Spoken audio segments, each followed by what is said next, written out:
SMA Negeri 11 Jakarta sekolah yang sudah terakreditasi A sebagai tempat PLP 1 yang kami tuju yang berada di wilayah Pulau Gebang, Cakung, Jakarta Timur. Dan kami berkesempatan untuk mewawancarai dua narasumber. Yang pertama dengan Bapak Budi Muntoro selaku Kepala Sekolah SMA Negeri 11 Jakarta. Yang kedua dengan Ibu Rohmawati selaku Guru BK di SMA Negeri 11 Jakarta. Berikut video laporan hasil wawancara kami. Yang pertama, pembahasan mengenai karakteristik umum peserta didik SMA Negeri 11 Jakarta.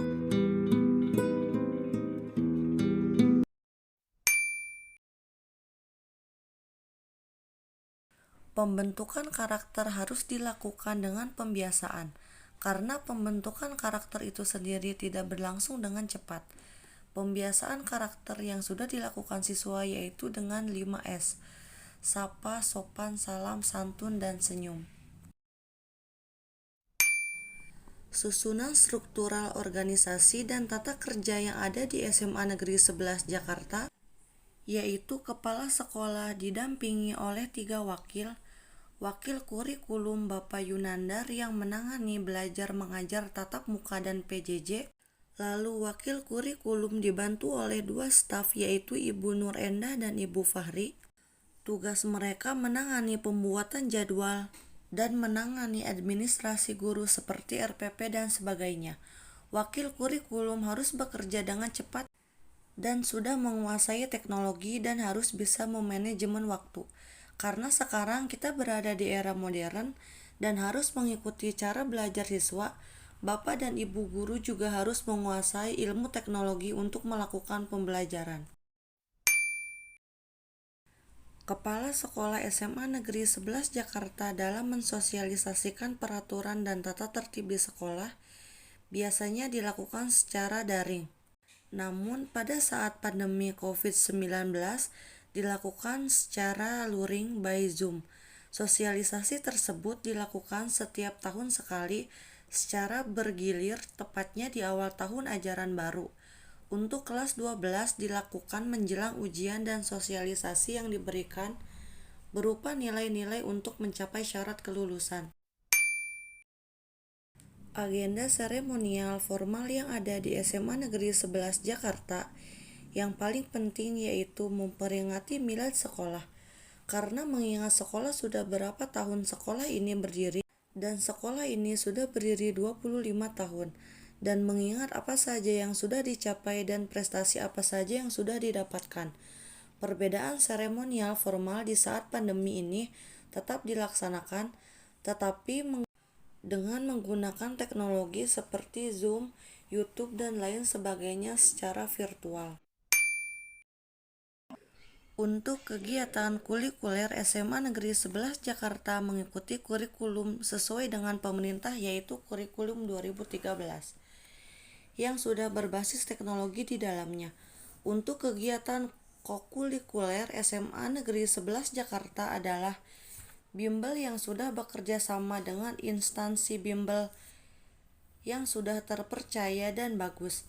Kemudian untuk kegiatan ekstrakurikuler, SMA Negeri 11 Jakarta sudah bisa dikatakan lengkap dan sering memenangkan lomba hingga cabang provinsi atau luar kota.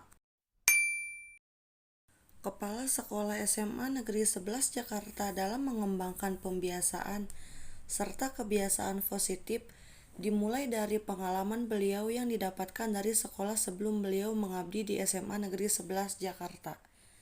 Lalu pengalaman tersebut diterapkan di SMA Negeri 11 Jakarta. Contohnya, saling menyapa siswanya, disiplin, dan beliau juga memiliki moto hidup yang diterapkan, yaitu asah, asih, dan asuh, yang artinya asah saling meminjam, asih yang artinya saling mengasihi, menyayangi, asuh yang artinya saling mengasuh dan membimbing. Proses pembelajaran daring di SMA Negeri 11 Jakarta menggunakan aplikasi untuk membantu siswa dalam melaksanakan proses pembelajaran, seperti aplikasi WhatsApp, Zoom Meeting, Google Classroom, dan lain sebagainya.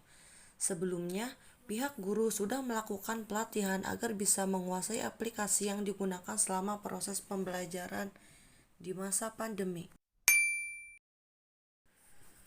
Proses penilaian tetap dilakukan seperti biasanya, secara berkala per 3 bulan sekali, dan dibagikan secara online.